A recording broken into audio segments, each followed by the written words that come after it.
Nah, jadi di sini perkenalkan teman-teman, saya Daniel Wong. Saya akan jadi moderator. Ini mudah-mudahan teman-teman di sini nggak bosen ya ketemu saya lagi gitu. Nah, di sini kita akan sharing soal tentang judulnya hari ini Going Offline, Living Better with Less Social Media Connection. Gimana sih jadinya caranya untuk bisa menjalani hidup tanpa kecanduan pada koneksi sosial media. Nah, pada hari ini kita ditemani oleh Ica. Ica di sini mau berbagi pengalaman dan tipsnya bagaimana dia bisa melepaskan semua akun sosial media dari Instagram dan lain sebagainya. Oke, tanpa banyak berkata-kata lagi, saya persilahkan untuk Kak Ica boleh mulai pembicaraannya. Kak Ica, silakan. Oke, terima kasih Kak Daniel Wong. Aduh, saya deg-degan nih. Bismillahirrahmanirrahim. Halo semuanya, Assalamualaikum warahmatullahi wabarakatuh. Perkenalkan, nama saya Ica Hulalata. Saya bekerja sebagai content writer. Sebelumnya saya mau ngucapin terima kasih dulu nih sama Mas Mahdianto dan juga Mas Daniel Wong karena udah invite saya ya, planet banget untuk virtual gathering ini dengan tema yang dengan tema digital minimalism ya gitu, going offline living better with less social media. Kalau kita cari arti dari digital minimalism sendiri, secara sederhana itu sebenarnya penggunaan teknologi pada segelintir aktivitas online yang dipilih dengan baik dan memberikan manfaat optimal bagi kehidupan. Jadi maksudnya tuh sebenarnya seseorang yang jalanin digital minimalis, mereka punya kesadaran dalam memilih aplikasi apa sih yang penting dan memberi value pada hidupnya dan yang tidak. Jadi sebenarnya tuh implementasinya sama gitu, kayak kita dipelatin barang aja sih gitu. Ini penting nggak ya, ini pentingnya aplikasinya penting nggak buat saya gitu. Masih value nggak ya, kalau nggak ya udah dihapus gitu. Saya mulai dari pengalaman pribadi saya sih. Sebelumnya, sebelum saya memutuskan buat gunain sosial apa udah nggak menggunakan sosial media, saya itu termasuk orang yang aktif di media sosial gitu. Mulai dari Facebook, Twitter, Pet, Instagram, YouTube, WhatsApp juga gitu. Saya ngerasa bahwa sosial media itu udah jadi bagian dari hidup saya gitu. Mungkin juga bagian hidup dari hampir semua orang ya gitu. Kalau misalkan dulu tuh saya nggak pernah ngerasa bahwa sosial media itu ngebawa pengaruh buruk karena saya tuh enjoy gitu dalam menikmati konten, dalam sharing gitu kan, kayak ya udah sharing-sharing aja gitu, nulis status atau apa tuh kayak hal yang biasa gitu. Saya juga bisa dapat ilmu, bahkan saya dapat jodoh itu dari sosial media gitu. Ya, saya juga dapat temen, dapat sahabat gitu, dapat guru, banyak deh manfaat yang saya dapetin dari sosial media. Menurut saya, semua aktivitas di media sosial yang saya lakukan dulu itu normal gitu dan baik-baik aja. Tapi pada saat tahun 2018, saya mulai ngerasain nih dampak negatif dari penggunaan sosial media gitu. Mulai dari saya sering ngerasa cemas gitu kan, mulai comparing gitu hidup saya sama orang lain. Kok dia udah sampai sini ya levelnya, kok saya belum gitu. Kok dia punya ini, kok saya belum. Kok dia bisa ke situ, kok saya enggak gitu. Jadi kayak gampang banget buat comparing gitu kalau kita buka sosmed, oh teman-teman kita lagi kayak gitu gitu. Sampai saya juga akhirnya memframing diri saya gitu, agar terlihat seperti saya mau orang tuh ngelihat saya kayak gimana gitu. Kalau orang pengen ngelihat oh saya healthy lifestyle, saya tinggal, update aja, saya lagi olahraga misalkan kayak gitu-gitu, itu kan suatu hal yang nggak sehat sebenarnya. Terus saya juga ngerasa sulit banget fokus, dikit-dikit cek handphone, lagi masak cek handphone, lagi kerja cek handphone, lagi ngobrol sama orang cek handphone gitu. Rasanya tuh pikiran itu tuh kayak otak kita tuh kayak terbagi-bagi gitu loh. Akhirnya saya mulai sadar gitu bahwa kayak banyak banget waktu yang terbuang di sosial media. Sampai saya kehilangan banyak atensi gitu atau perhatian saya untuk kehidupan yang sebenarnya itu adanya di dunia nyata gitu, nggak di situ, nggak di sosial media. Awalnya terus akhirnya saya ngerasa ini tuh saya sendiri apa ya yang cuma ngerasain hal kayak gini gitu, kayak gampang cemas, terus comparing gitu, terus kayak hal-hal yang kayak gitulah. Terus akhirnya ternyata enggak juga, ternyata banyak banget orang yang ngerasain hal yang sama, gitu. Mungkin teman-teman di sini juga banyak juga gitu ngerasain hal yang kayak yang saya rasain ini. Setelahnya itu saya mulai nih berani cari tahu, apa sih sebenarnya yang terjadi sama diri saya gitu. Saya mulai cari, baca-baca jurnal penelitian, nonton video gitu, talk show tuh banyak banget yang ngebahas tentang dalam dan luar negeri ya, ngebahas tentang social media effect gitu. Saya ngebaca buku gitu, ngedengerin podcast yang berkaitan dengan teknologi dan sosial media. Dan akar dari apa yang terjadi kepada saya itu adalah yang ya karena saya ternyata kecanduan sama teknologi gitu. Saya kecanduan sosial media gitu. Kayak kecanduan pada umumnya, susah banget rasanya buat keluar dari hal itu gitu. Karena saya udah sadar, oke gue kecanduan nih gitu, terus apa nih what I do gitu kan, ngelakuin ini gitu. Kalau kecanduan alkohol, drugs gitu, pornografi, judi gitu, dan hal-hal yang kayak gitu kan kita tahu resikonya. Oh kalau lo ngerokok ini resikonya, kalau lo ngedrugs ini resikonya gitu. Tapi kecanduan sosial media ya nggak semua orang tahu gitu dan nggak semua orang sadar bahwa penggunaan teknologi yang nggak mindful ada konsekuensinya gitu, terutama pada kesehatan mental. Akhirnya karena keinginan besar untuk lepas dari kecanduan, saya belajar tentang proses kerja hormon dopamin di otak gitu. Saat kita konsumsi konten di layar smartphone, hasilnya tuh hormon yang muncul sama dengan efek kecanduan yang lain gitu yang tadi saya sebutin. Kita kayak ngerasain efek kesenangan itu secara instan. Tapi in fact, kesenangan itu akan berkurang nanti kadarnya. Dan kita kayak nambahin dosis lagi gitu, yang lebih tinggi dari pemakaian sebelumnya. Kita kayak ingin pengen ngerasain seneng yang lebih lagi, lebih lagi. Seperti kayak misalkan banyak likes, banyak followers gitu, banyak views, banyak komen, pengen terus. Jadi kalau proses ini tuh kan nggak sehat ya. Kalau viewsnya sedikit, likes-nya sedikit, kita sedih gitu. Tapi kalau banyak kita seneng. Kayak emosi kita tuh kayak ditarik, diulur gitu sama sosial media gitu. Dan ini secara long term akan ngebuat seseorang tuh kayak menurunkan harga dirinya, self worth-nya, lebih sering cemas yang tadi kayak saya bilang, sering lelah secara mental fisik, ngerasa loneliness, kesepian, kesedihan yang mendalam, negative thought, insecure, procrastination, sulit jadi diri sendiri, ngerasa sibuk gitu. Tapi ternyata nggak ngasilin apa-apa. Gitu. Di 2018 juga saya akhirnya decide untuk menghapus permanen Facebook dan Twitter. Eee, saya memang nggak pakai itu udah lama banget, jadi kayaknya biasa aja gitu kalau saya Facebook dan Twitter, ya udahlah gitu. Lalu kayak 2019 dengan keputusan yang cukup berat karena saya sebenarnya aktif banget di Instagram selama beberapa tahun itu, akhirnya saya hapus gitu Instagram secara permanen. 2020 akhir, saya mulai hapus akun WhatsApp saya, gitu. Kayaknya selama pandemi itu saya bener-bener udah tarik diri saya sih, kadang saya download aplikasinya, kadang enggak gitu, karena terlalu banyak distraksi ya, banyak hoax, banyak grup chat itu orang kayak suka ngasih-ngasih broadcast nggak jelas gitu, jadi ya udah stop dulu gitu. Tapi lama-lama akhirnya saya ngerasa, oke, kayaknya saya nggak butuh WhatsApp juga, ya udah saya hapus. Terus karena saya ya udah gitu, tapi sebenarnya yang saya lakukan itu karena saya menerapkan konsep digital minimalism itu gitu. Oh, saya ngerasa ini nggak butuh, ya saya hapus. Kalau teman-teman ngerasa butuh, ya jangan dihapus, kayak gitu. Jadi memang konsep ini tetap tetap ada gitu, minimalismnya itu tetap ada. Maaf, saya jadi kayak ngerasa bahwa kembali atensi atensi buat kehidupan nyata dan kualitas hidup tuh jadi lebih oke gitu. Tapi struggle-nya sebenarnya nggak banyak. Struggle-nya nggak banyak. Orang tuh kayak udah skeptis aja nih, wah nggak pakai sosial media kayaknya ribet susah gitu. Tapi sebenarnya struggle-nya nggak banyak sih. Cuma yang paling berat itu adalah ngelawan hawa nafsu sendiri gitu.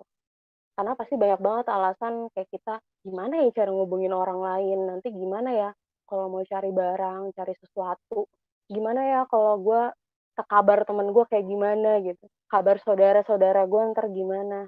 saudara jauh gitu kan misalkan, atau kabar mantan gitu kan. Yang pokoknya gimana-gimana yang lainnya deh, ketakutan-ketakutan itu ya sebenarnya ngebuat kita tuh selalu tertahan gitu untuk lepas dari kecanduan ini gitu. Takut banget rasanya kalau nggak kayak offline tuh takut banget gitu, untuk ngapus aplikasinya, "Aduh nggak mau ah," gitu, kayak galau gitu.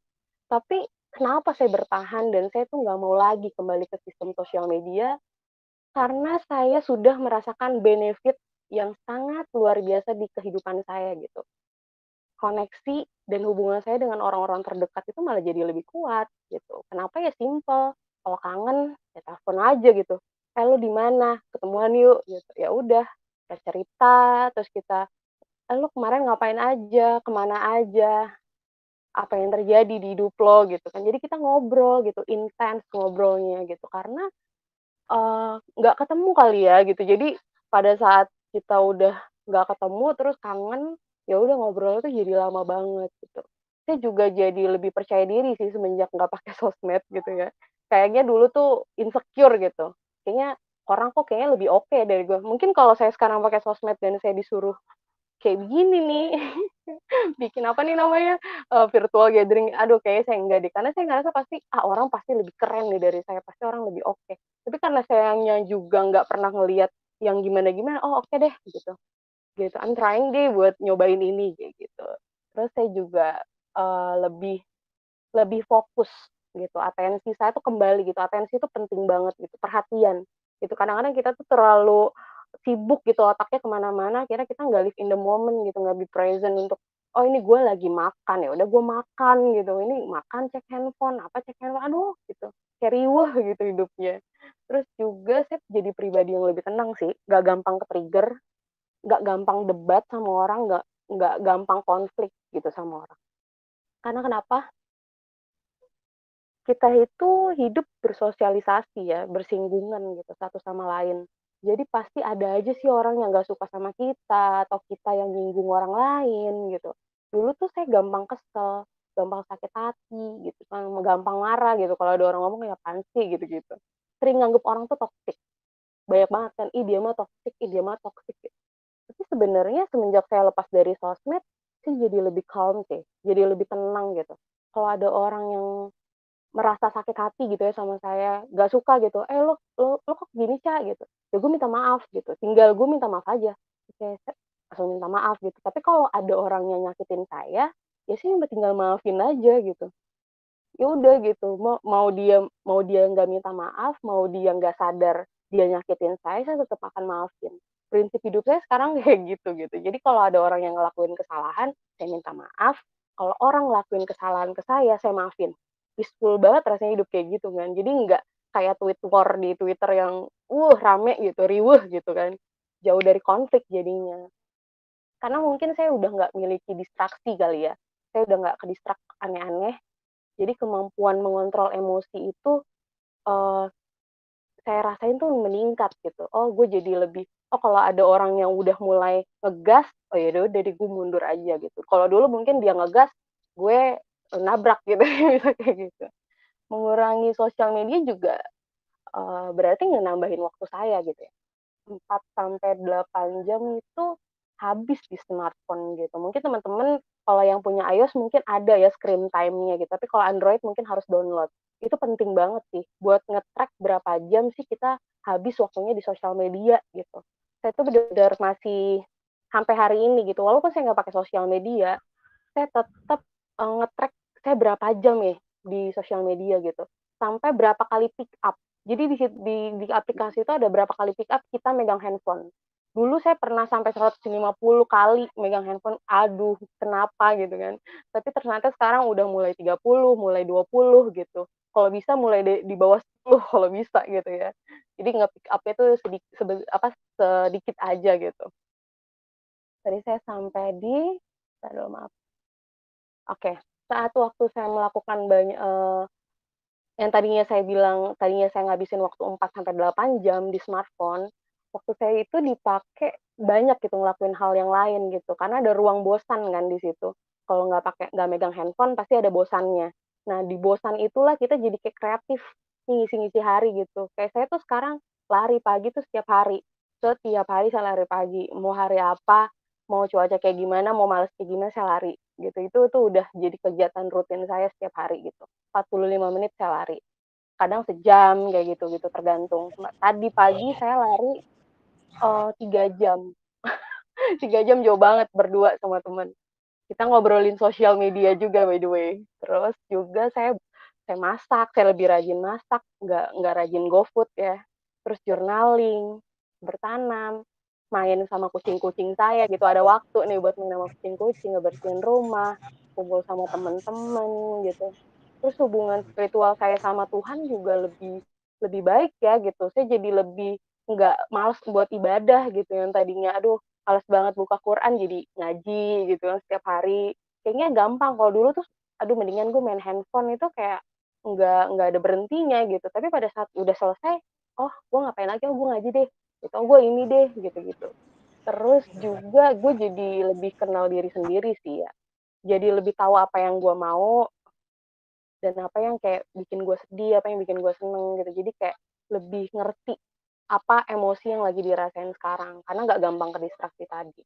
Tapi mengubah habit itu nggak mudah sih, susah banget rasanya. Tapi setiap perubahan habit itu harus ada aktivitas pengganti, namanya tuh replacement activity gitu.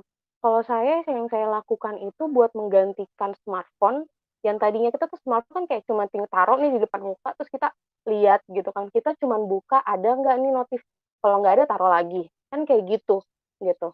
Kayak cuman nggak penting cuman buka layarnya doang gitu kan. Itu tuh kalau saya ganti gitu dengan buku. Jadi buku saya ada di ruang tengah di kamar sama di dapur gitu. Kadang-kadang di tas saya taruh kalau saya mau pergi takut macet kan di jalan jadi saya baca buku.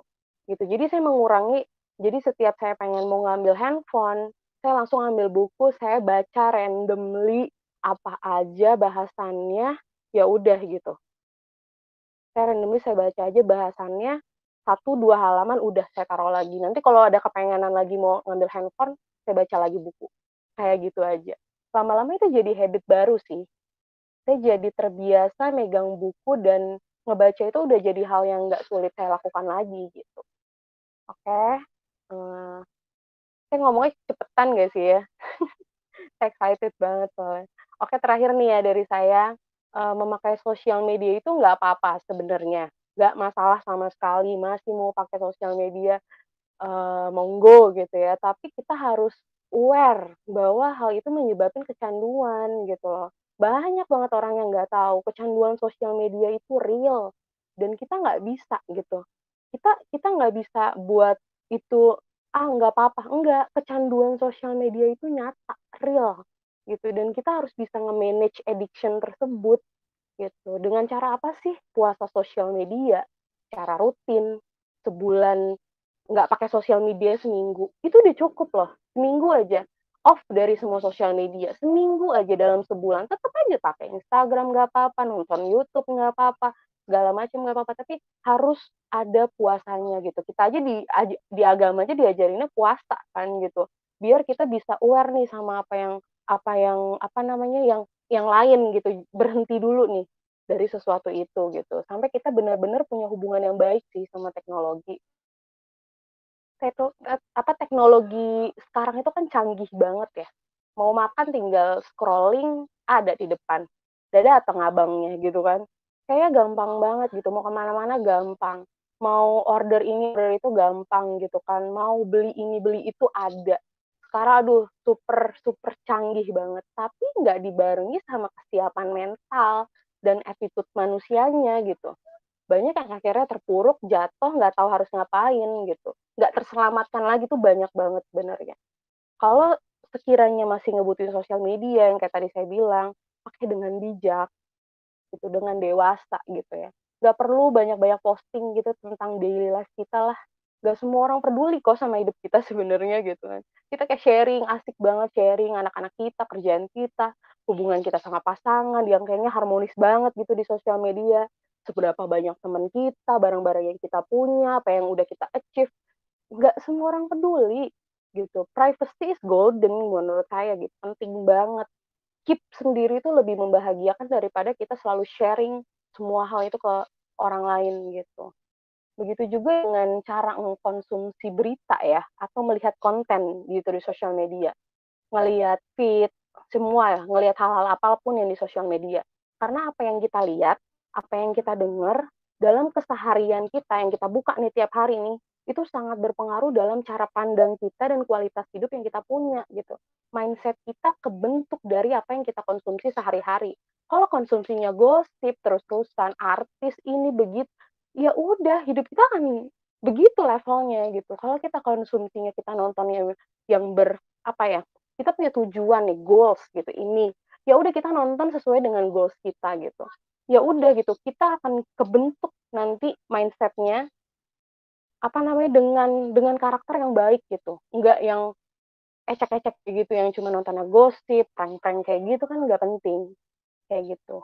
Boleh sih gunain sosial media, ambil semua manfaatnya, mau jualan, jualan, mau ngapain, ngapain silahkan gitu. Jangan sampai kita yang di-drive teknologi, kita yang harus punya self control terhadap teknologi ini gitu. Kita yang harus ambil ambil drive-nya, ambil apa namanya ya, ambil tindakannya gitu. Jangan sampai kita yang kebawa arusnya gitu. Lakuin ini teman-teman ya step by step. Jangan langsung hapus gitu, no gitu. Tapi benar-benar lakuin step by step, trial error, nikmatin aja gitu. Nggak enaknya tuh nikmatin gitu. Dan nggak apa-apa juga buat ngerasain nggak nyaman ya. Di awal itu pasti ngerasainnya nggak nyaman. Seminggu nggak pakai sosmed rasanya panas dingin gitu kan. Aduh, pengen banget ini temen gue lagi ngapain ya gitu, lagi update apa ya gitu, rasanya tuh kayak panas dingin, kayak aduh nggak enak gitu, dan nggak apa-apa gitu buat ngerasain nggak enak itu tuh nggak apa-apa gitu, karena di situ teman-teman bisa growing, di situ teman-teman bisa bertumbuh gitu. Perasaan nggak nyaman itu yang ngebuat kita bisa berkembang sih menurut saya gitu. Jadi jangan nyaman di comfort zone, udah nyaman di sosial media, enggak gue nggak apa-apa, tanya lagi ke diri sendiri, bener nggak apa-apa gitu, bener nggak apa-apa, bener nggak insecure gitu kan. Kalau ngaca, aduh ada flag gitu kan, bener gitu. Kalau uploadnya pakai filter gitu kan, biar perfect gitu. Gitu aja teman-teman. Semoga sharing saya hari ini bisa memberi insight buat teman-teman. Saya juga banyak belajar sih dari pengalaman teman-teman semua di sini gitu ya, karena banyak banget kalau saya share di grup gitu ya tentang misalkan saya tentang sosial media gitu, saya ada yang nanya tentang sosial media, terus saya kan ngomong kan, saya pasti ngomong tuh ya, kalau kelewat nggak tahu, cuma kalau saya lihat saya bilang gitu. Terus banyak banget orang yang eh japri saya gitu, nanya kak apa gini, sampai ada yang nelpon gitu kan, halo Ayar gitu kan. Jadi kayaknya tuh banyak banget orang-orang tuh yang langsung nanya saya, gimana sih? Kenapa sih?" Gitu. Jadi menurut saya semoga bisa menjadi, apa ya, pengetahuan baru gitu buat teman-teman gitu, bahwa, nggak apa-apa kok kalau misalkan nggak ada di semua sosial media gitu, it's okay, kayak gitu. Udah gitu aja, Mas Daniel Wong, eee, terima kasih buat Mas Daniel Wong. Halo. Oke, makasih Saya ngomongnya banget. kecepatan ya, maaf banget ya. Saya Oh agak nervous. enggak, malah Saya enggak sama sekali, Ca. oh ya? Malah tegas, padat, dan sangat inspiring banget. Uh, uh, uh. Kalau orang Aduh, dulu, aduh, aduh. Jangan dipuji, jangan dipuji. enggak sih. Cuman emang Oh, iya, iya. banyak yang mengena banget di sini. Aku ada beberapa hal yang udah aku catat Heeh, dari share iya, Kak Ica. Jadi kalau orang iya, yang paling ininya sih, kalau kata orang zaman dulu bilang silent is gold. mhm, Tapi kalau zaman betul sekarang, banget, ya privacy is a gold for not to share. Nah, kalau zaman sekarang memang betul banget. itu banget ya, gitu. I agree ya, bener. Karena Oke, sekarang kita orang pada gampang banget nge-share ya gitu. Kayak nggak ada batasannya gitu, nggak bikin iya. boundaries-nya gitu. Oh, oh. Iya, soalnya tuh kayak Kayaknya kalau sekarang tuh kayak kalau nggak di-share tuh kayak ada yang kayak kurang. nggak ada yang kurang gitu. Betul, betul. Kayak kita ada di suatu tempat atau lagi melakukan sesuatu gitu. Kalau misalnya nggak di-share gitu, kayak ya hambar gitu. Ya, Iya, kita gitu. nggak hidup Kayak gitu seluruh tanpa dunia di-share. harus tahu saya lagi di mana, makan apa, lagi ngapain, hidup saya bahagia, pokoknya kayak gitu kan.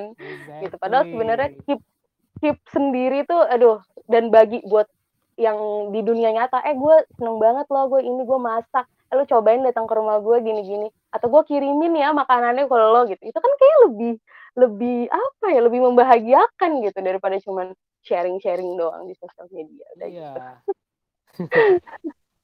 Oke, sambil Oke.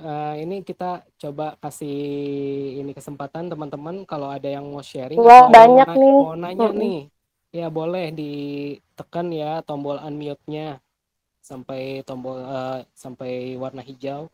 Jangan malu-malu loh, banyak yang japri soalnya. Tanya aja di sini. Di sini ada Ahyar nggak? Ahyar, halo. Dia suka telepon Halo saya. Kak, Ah, halo hadir. halo Ahyar. Apa kabar? Mau nanya apa nih, Yar? Baik Kak, Alhamdulillah. Mas Ahyar boleh di-sharing atau ada pertanyaan atau pengalamannya boleh soal addicted ke sosial media kali ya. Boleh. Mas Ahyar boleh banget. Kalau saya mau tanya deh, temen-temen berapa jam sih ngabisin waktu di sosial media? Ada yang tahu nggak? Kan ada tuh ya, ada kan ya di aplikasinya gitu. Kalau bisa lihat deh di ini ya, berapa jam sih? Terus ngapain aja sih ke sosial media? Aku mau nanya dong sama siapa di sini? Sama Mbak Siti Nur Hasanah. Berapa jam, Mbak? Sampai ya. Kayaknya kalau malam sampai 3 jam loh, Kak. Oh iya, 3 jam oke loh. Kalau saya baca Harvard University itu 4 jam 17 menit itu maksimal batasnya. 3 jam oke. Terus Kan ngapain aja di sosial media? siang juga kan. Dan Nah, kerasa tuh itu ya, kepala tuh apalagi kan lagi kurang sehat juga ya. Badan tuh lemes, terus mata tuh kayak pusing gitu kalau lihat cahaya apa namanya HP ya.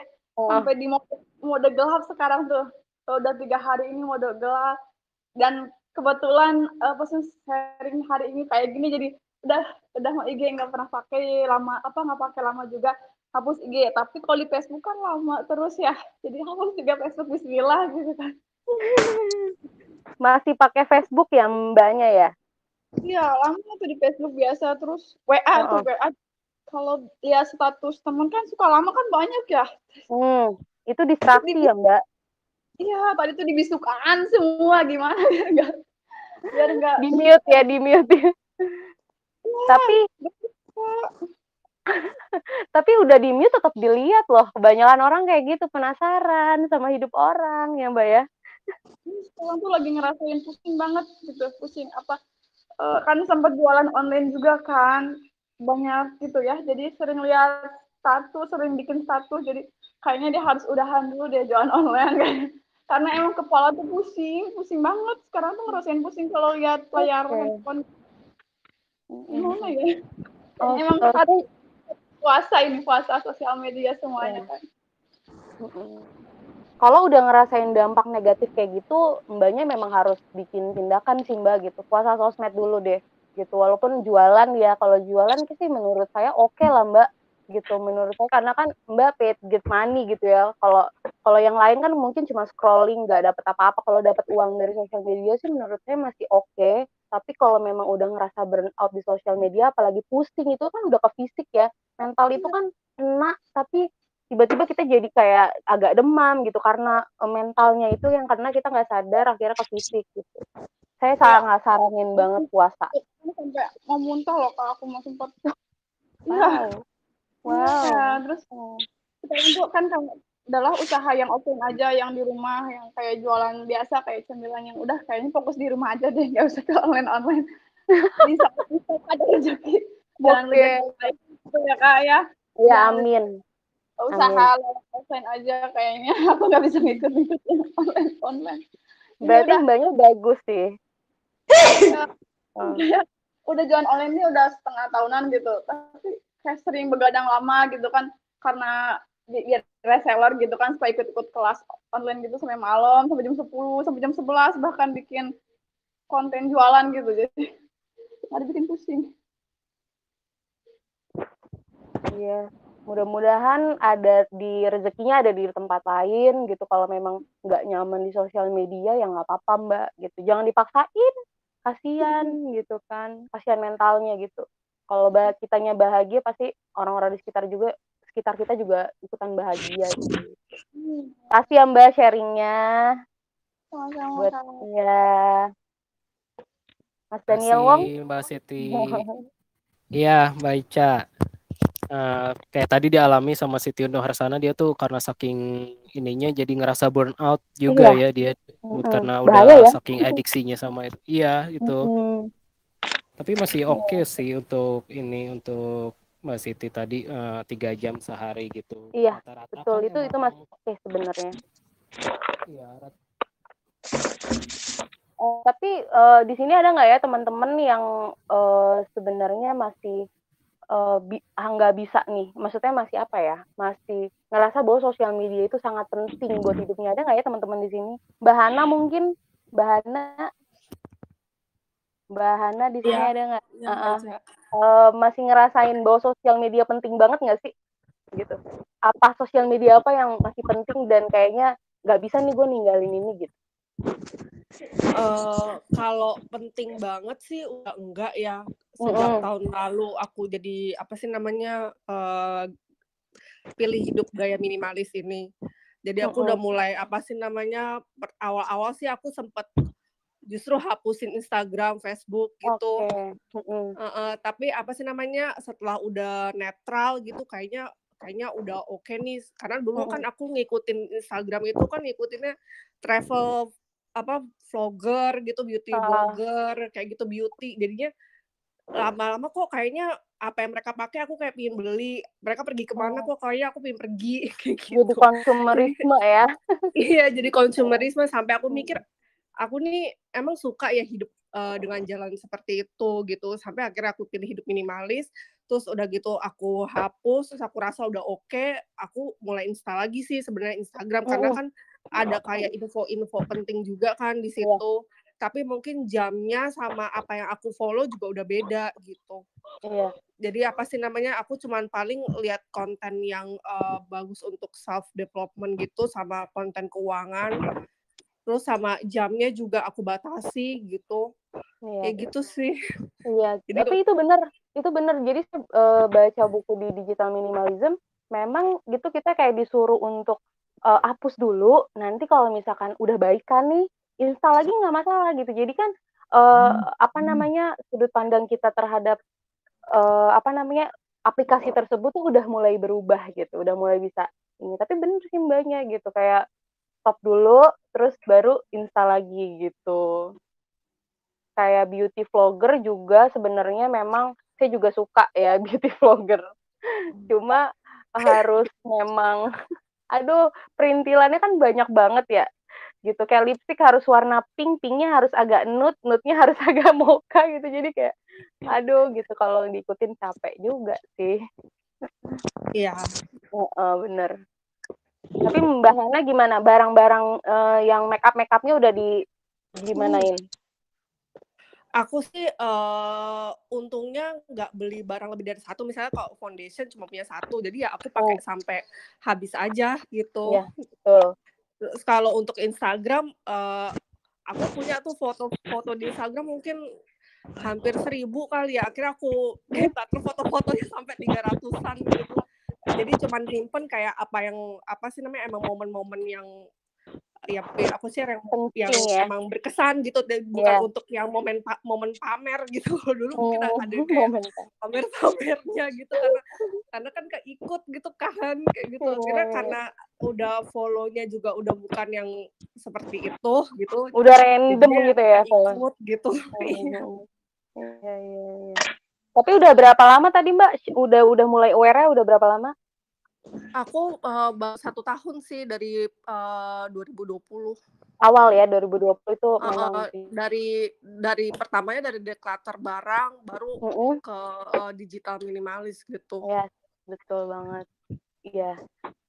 Karena memang 2020 itu kan memang kita benar-benar kayak dipaksa banget harus komunikasinya lewat sosial media ya sama temen-temen gitu kan, karena nggak bisa ketemu nih gitu. Jadi memang banyak banget orang-orang 2020 itu bener-bener ngerasain burnout banget sih, gitu. Ya makasih banyak ya Mbak Hana, udah Ya, di-sharing. Iya, silakan Mas Daniel.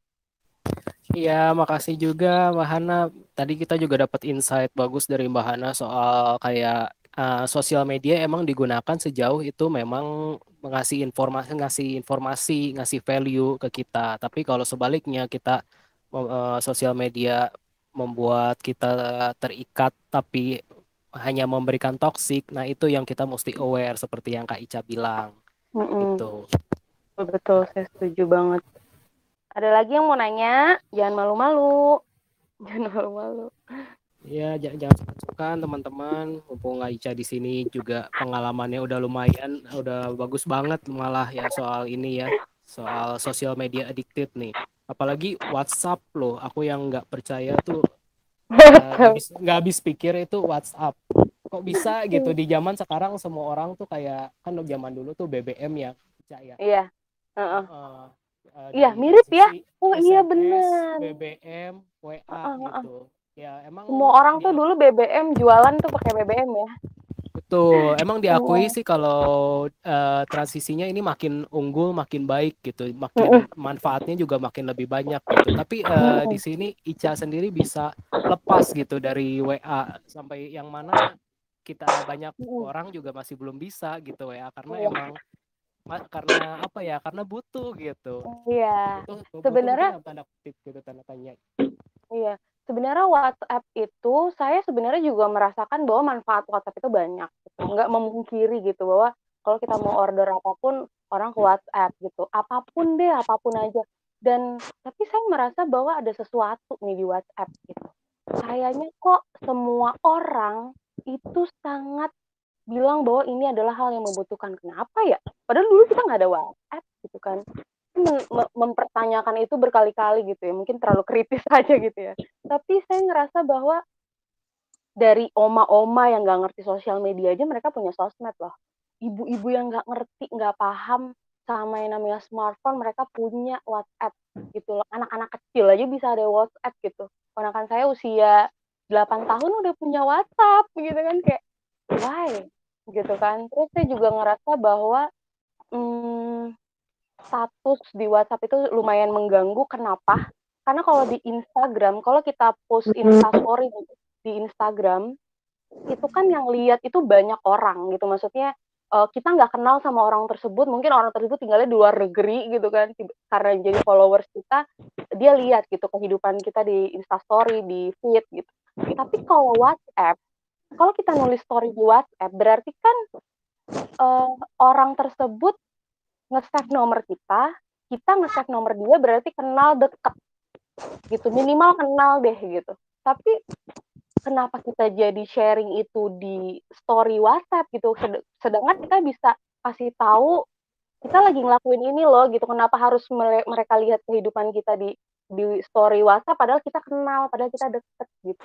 Itu sih yang buat saya kayak kenapa ya gitu, kayak ada hal-hal yang apa sih, kayaknya ada sesuatu aja gini dari WhatsApp tuh. Menurut saya WhatsApp itu salah satu sosial media yang paling berhasil orang bikin selain Instagram, YouTube, karena bener-bener mungkin karena faktor views-nya kali ya Kak Ica iya, ya. betul gitu. Kayaknya itu jadi kita karena posting stories, views-nya kita yang penting gitu. Siapa aja yang nge-view gua ya gitu. Iya, gitu. Karena kan itu orang-orang kenal semua, make sense nggak? Orang-orang kenal ngeliat kehidupan kita di sosial media, di WhatsApp gitu. Kayaknya lebih baik ngasih tahu langsung. Menurut saya itu agak mengganggu saya. Jadi ya udah deh. Jadi kalau saya mau sharing tentang sesuatu, mendingan saya telepon gitu. Tapi buat teman-teman di sini, saya nggak menyarankan untuk nggak pakai WhatsApp. Saya sama sekali nggak menyarankan. Buat informasi aja gitu, buat sama temen-temen gitu, biar aware kali ya gitu. Karena ada nih satu aplikasi yang kayaknya ada sesuatu di dalamnya. I don't know ya kapan bakal kebuka gitu.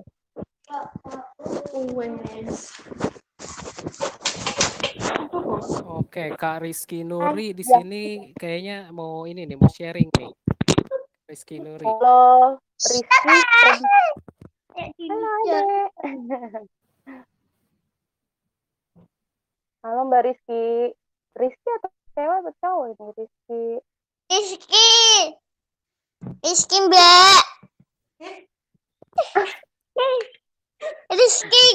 Kenapa Ade juga main sosmed ya, Dek? Ya ikutan ini ya. Gambaran nih. Gak bisa. Pakai gambaran.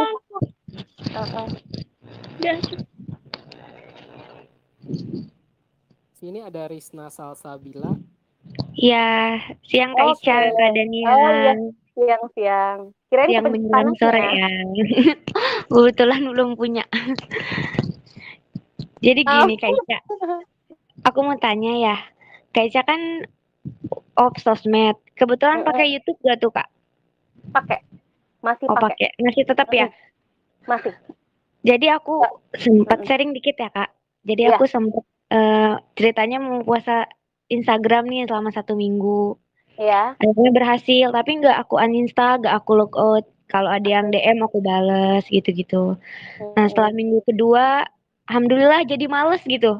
Bawaannya jadi males sampai 1 bulan ini. Saya nggak main, nggak update Instastory gitu ya. Jadi kerasa malesnya. Tapi setelah itu aku berpindah ke YouTube. Main YouTube terus. Kira-kira ada masukan Kak untuk menguranginya? Oke, siap. Sebenarnya memang ya itu tadi yang saya bilang replacement activity gitu. Kadang-kadang kita itu terjadi juga sama saya, sangat terjadi. Jadi waktu Instagram saya hapus, nggak taunya saya di WhatsApp gitu kan. WhatsApp dihapus, akhirnya saya ke YouTube gitu. Jadi memang secara human nature kali ya udah kayak gitu. Kayak misalkan kita kayak nyari-nyari aktivitas gitu. Apalagi gitu ya. Jadi YouTube itu saya nggak punya aplikasi YouTube di handphone gitu. Jadi saya kalau mau nonton YouTube, jadi saya tulis di buku saya. Kalau saya mau nonton YouTube, saya mau nonton apa nih? Misalkan saya mau nonton tentang misalkan apa ya, tentang minimalism, misalkan gitu, tentang apalah gitu kan. Itu saya tulis, oh saya mau nonton ini. Subscriber saya cuma subscribe orang itu cuman mungkin nggak lebih dari 10 channel atau 15, saya lupa gitu, segituan. Kayak misalkan Healthy Lifestyle, misalkan Yulia Balchun, misalkan gitu. Kayak gitu-gitu gitu. Jadi Mbak harus ini mulai untuk puasa sosmed, puasa YouTube. Kalau saya gitu juga gitu. Jadi jangan ada aplikasinya di handphone. Kalau kebetulan bisa gitu bawaan sih ya. Oke, Android ya? Iya. Bisa disable Mbak, disable gitu.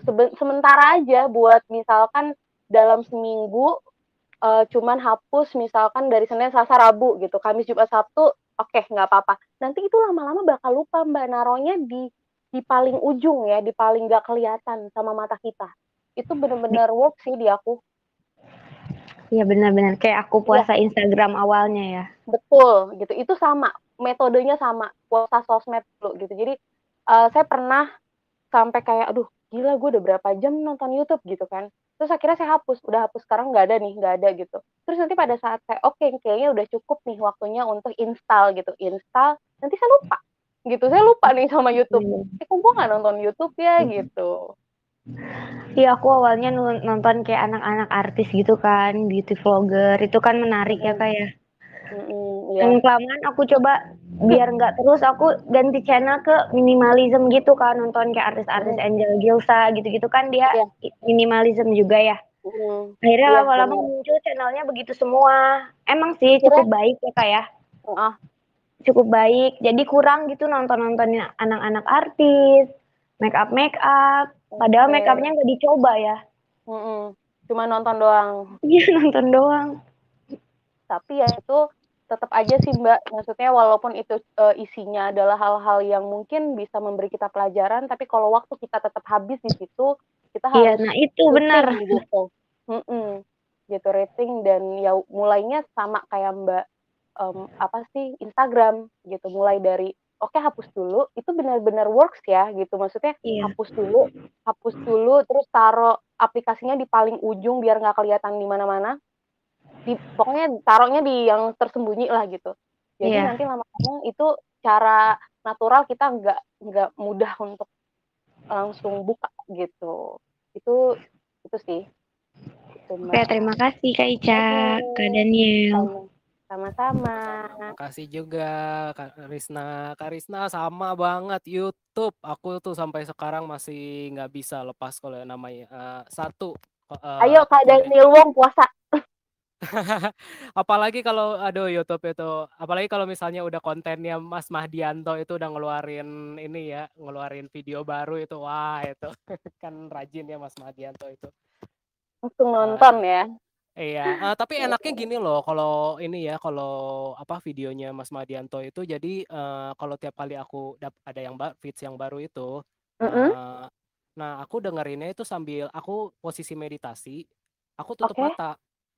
Terus ini, iya, jadi kan emang ini kan, aku nggak terlalu sering ngelihat gambarnya apa pemandangan gitu, tapi ya apa backsoundnya itu bagus tuh, kan pakai ini kan pakai lagu yang ini kan natural relaxing music gitu kan gitu.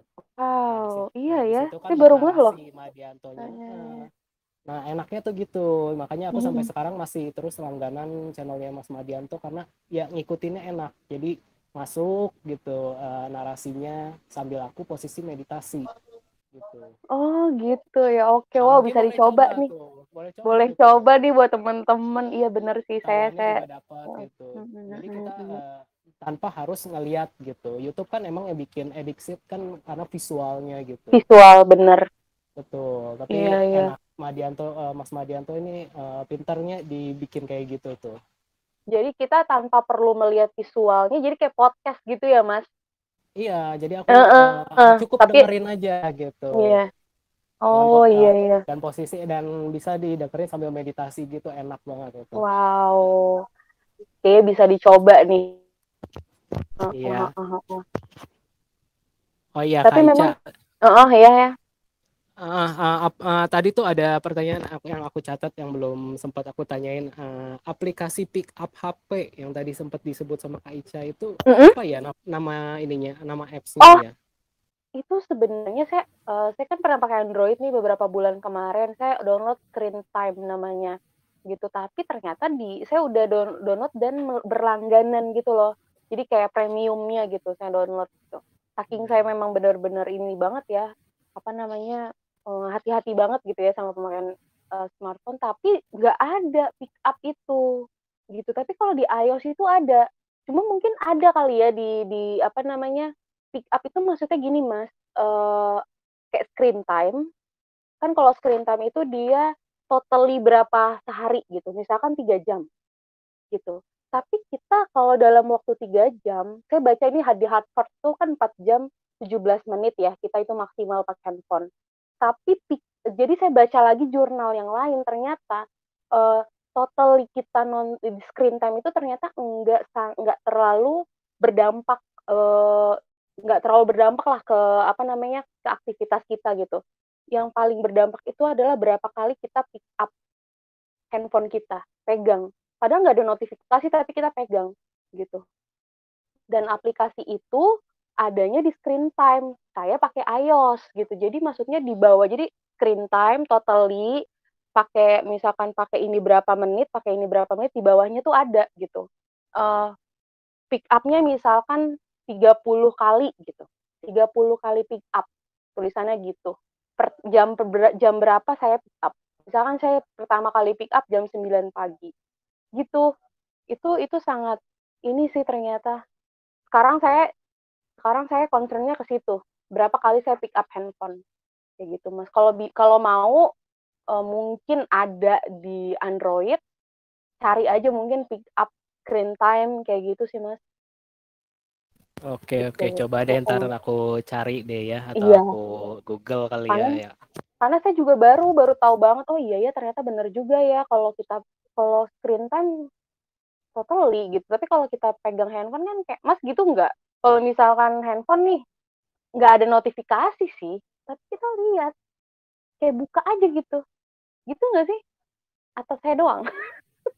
Aku belum pernah coba sih, makanya tadi aku tanyain ini, kayaknya ini menarik banget gitu. Kalau ada notif HP itu udah berapa kali di pick up gitu. Iya, tapi masa gitu nggak kalau secara nggak ini ya, secara otomatis ya tangan ya, kayak ngeliat handphone gitu. Itu ternyata, Banget. iya kan? Dan itu ternyata yang baru saya sadari.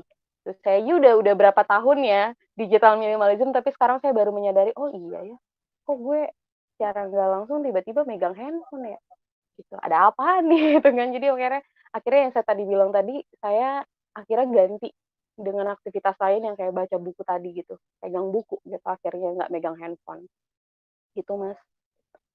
Coba googling dulu deh Mas, pick up screen time. Pick up screen time. Oke, noted. Iya, ini udah berapa menit kita Mas? Oke, kita waktunya tinggal sebentar lagi. Paling kita kasih kesempatan satu orang aja ya, kalau ada yang mau sharing atau mau Coba bertanya. saya lihat. Ada Mbak siapa nih? Saya mau nanya sama ini si Mas Romi Kastria. Ada ininya nggak? Ada experience-nya nggak tentang sosial media? Atau ada pandangan baru deh? Saya pengen ada orang yang, enggak, sosial media itu gimana gitu. Oke. Banyak yang kayak Halo. Nggak terlalu banyak yang mau saya sampaikan. Cuma tadi semua yang disampaikan oleh Mbak Ica tuh benar banget gitu. Itu dilemanya saat ini dan dilemanya beberapa tahun ini yang memang seperti itu di sosial media. Nah, yang paling parah kalau di tempat kerja saya itu ya Mbak ya, yang paling parah itu adalah WhatsApp. Jadi memang benar tadi Mbak, kalau memang kita nomor kontaknya nggak kesimpan dengan nomor kontak yang lain, ya kita nggak mungkin baca statusnya, atau sebaliknya status itu dibaca oleh mereka juga pasti itu nggak akan kebaca gitu kalau nggak kesimpan nomornya. Nah, permasalahannya itu gini Mbak, kadang kita tuh menjadi apa istilahnya, menjadi bermasalah dengan rekan kerja kita, di mana pada saat kita misalnya nih ngupdate status yang kita tuh sebenarnya nggak berniat menyinggung, tapi kesannya malah menyinggung yang lain kayak gitu. Nah, itu paling sering terjadi itu di tempat kerja saya itu. Nah, memang agak susah itu pada saat kita buka WA itu otomatis aja itu kayaknya tangan tuh geser ke status itu tuh kayak refleks aja gitu. Saya nggak tahu gimana WhatsApp itu punya konsep membuat kita tuh otomatis aja kita buka status itu. Saya pikir bukan saya aja ya, kayaknya mungkin yang lain juga ngerasa kayak gitu. Nah, WhatsApp ini yang seharusnya lebih kita hati-hati lagi, karena yang saya lihat kalau di sosmed yang lain itu kita kan masih bisa ngontrol tuh. Tapi karena WhatsApp itu salah satu tempat media kita kerja juga. Nah, kedudukan status yang berada dekat sekali dengan history chat kita itu yang memungkinkan kita untuk terdistraksi Mbak gitu. Jadi kita tuh bisa menghabiskan waktu untuk melihat status orang pada saat kita lagi bekerja. Nah, itu repot itu urusannya. Nah, mungkin kalau saya juga saat ini masih berusaha juga gitu. Mungkin dengan menonaktif mute notifikasi grup biasanya itu. Tapi kalau yang sifatnya personal itu biasanya memang benar-benar penting, itu saya aktifkan aja notifnya. Tapi kalau grup biasanya saya nonaktifkan gitu. Nah, tadi ada juga Mbak yang disampaikan kalau YouTube ya. Benar tadi kata Mas Daniel tuh, itu benar tuh, YouTube tuh susah tuh, sampai sekarang memang susah tuh. Kalau kita lagi nonton YouTube tuh kayaknya nggak ada habisnya gitu. Betul. Cuma kalau saya pribadi, saya ngantisipasinya tuh begini Mbak. Tadi kan Mbak bilang kalau di handphone mungkin dinonaktifkan atau di disable kayak gitu kan. Iya. Nah, jadi bisa kita alihkan YouTube itu mungkin di laptop kita atau di komputer kita. Nah, karena nanti suatu saat kita akan gunakan. Tapi kalau di handphone kan nggak tiap hari gitu kan Mbak. Jadi kita nggak kedistraksi karena ada WhatsApp, ada YouTube di handphone kita. Nah, satu lagi kalau untuk YouTube, saran saya sih kalau misalnya ada notifikasi video baru, itu jangan langsung buru-buru nonton. Kalau saya. Setuju. Ya. Jadi gunakan itu sebagai reward kita. Jadi kita tuh ngelakukan to-do kita dulu, to-do list kita tuh kita lakukan. Nanti rewardnya adalah nonton, kayak gitu. Jadi kalau saya seperti itu, kalau ada list video baru, nanti dulu saya tahan nih. Saya hari ini mau ngerjain apa dulu? Saya harus tuntaskan dulu. Setelah itu tuntas, baru tontonan itu akan menjadi rewardnya saya gitu pada saat itu. Jadi kalau saya sudah menyelesaikan apa yang sudah saya kerjakan, ini hiburan saya, akhirnya saya nonton itu. Jadi saya bisa lebih fokus dulu buat kerja, dan kemudian imbalannya saya akan nonton.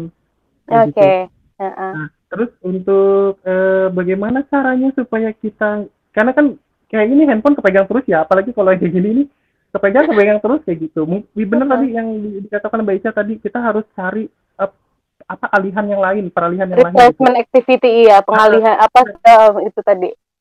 Benar Mbak, jadi saya pernah coba 1 atau 2 hari, itu memang saya nggak pakai handphone, saya coba alihkan dengan, kayak ada mainan kecil itu Mbak, mainan kecil yang biasa saya mainin itu, nah itu adalah bentuk pengalihan saya aja gitu, supaya saya nggak langsung, nggak ingat-ingat ada handphone kayak gitu, itu biasanya saya gunakan. Jadi ada mainan apakah yang lagi saya pegang gitu, supaya saya nggak dikit-dikit kepegang handphone, dikit-dikit kepegang handphone. Tapi itu butuh habit sih kayak gitu. Iya. Karena kalau kayak gitu terus malah nanti kita malah fokusnya malah ke mainan kayak gitu. Jadi memang itu betul untuk netralkan saja sambil kita mencari aktivitas yang lain kayak gitu. Itu tambahan dari saya Mbak, kayak gitu aja. Iya. Wow, luar biasa. Ya.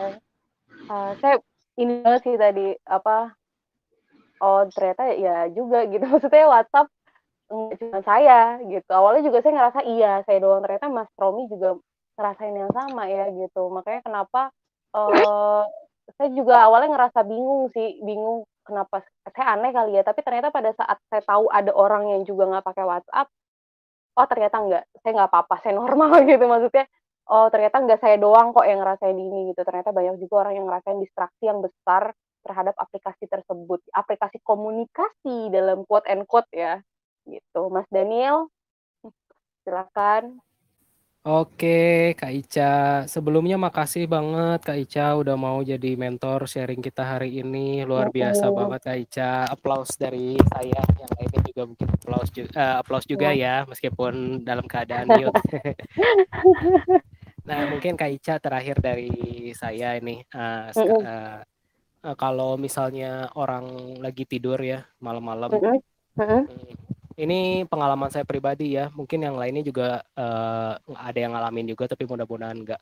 Kalau kita kan kalau lagi emang malam itu tidur kebangun paling karena emang ada mau kencing atau karena mau minum atau karena paling enggak ngelihat jam berapa gitu di jam dekat tempat tidur.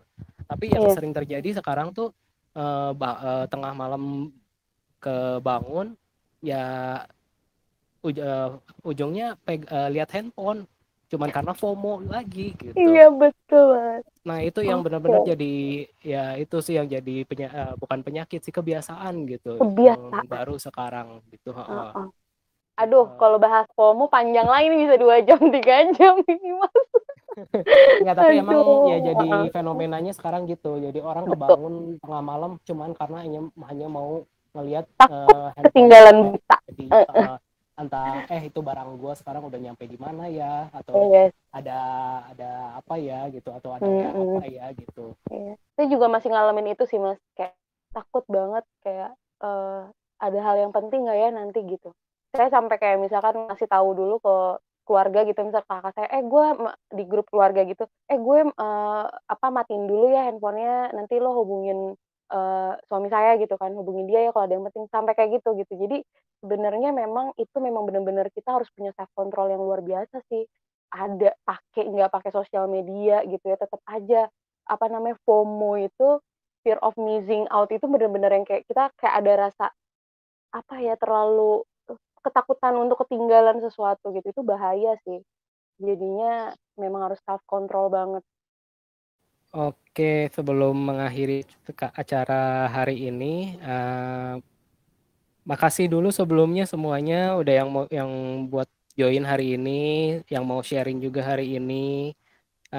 Makasih Kak Madianto yang mau mengizinkan untuk diselenggarakannya acara hari ini. Kak Ica, sekali lagi makasih untuk jadi narasumber hari ini. Sama-sama.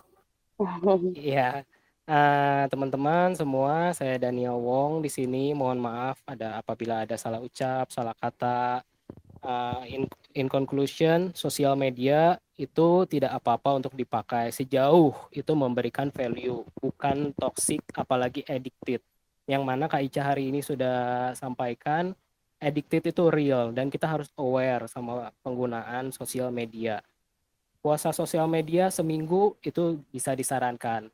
Nggak bisa, coba screenless Saturday. 1 kali dalam seminggu itu udah memberi dampak yang cukup besar. Apabila terjadi bosan, sakau, gelisah, nggak apa-apa. Itu kan bisa, tapi di situ kita bisa growing. Ingat, privacy zaman sekarang is a gold for not to share. Itu aja teman-teman, makasih semua yang mau hadir sini. Daniel Wong di sini pamit. Terima kasih. Thank you Kak. Thank Bye. you, Ca. Iya, Thank you sama-sama. semua. Thank you semuanya ya. Yo.